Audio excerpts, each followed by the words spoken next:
What is the reaction so far of kiters to Duotone?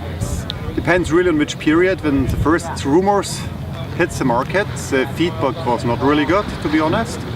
But at the same time, looking to the forums, there was a lot of influencers versus brands working against us, you can say. So even I can say which kind of guys it was, but since we really unrolled the total brand, like first time in June in Tarifa, with all products and marketing and graphics and the final logo, actually we got quite good feedback so far.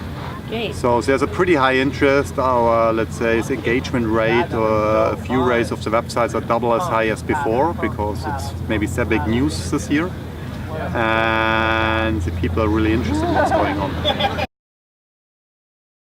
It's only a new brand, but everything inside of the brand stays the same. So like a Rebel is a Rebel, or Evo, what was your kite? Like if you have before riding an Evo, a new Evo, of course it's the first development of the old Evo, but it's the same factories producing the kite, it's the same designers, the same team riders, the same staff inside of Portsmouth doing everything. So all the goodwill of the brand is the same.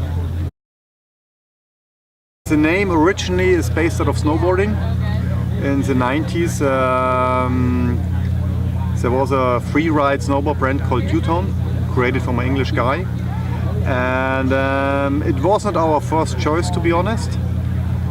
We had another brand name, VNTM, which was our favorite, but in French this means Nick ta mère, which means fuck your mother.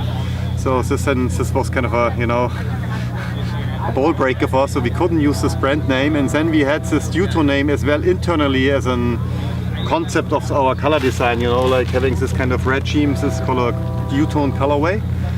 And then we said, well, we kind of name it. And what we like about the name in a way, which is not typical for kiteboarding, but the name is really connected to art, graphic design, art, music, which I think is a pretty cool emotional content. It's not the typical way.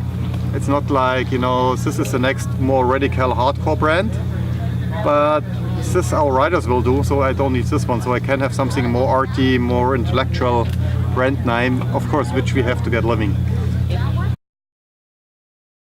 Maybe what is really important that all the North customers, we will take care about them if they want to come to the new brand, but as well, like when you have with your North Kite a problem, of course, Portsmouth as a company, we feel responsible. It's our products, and we will take care about the spare parts, all warranties and everything. So there should be no disadvantage at all for an end consumer.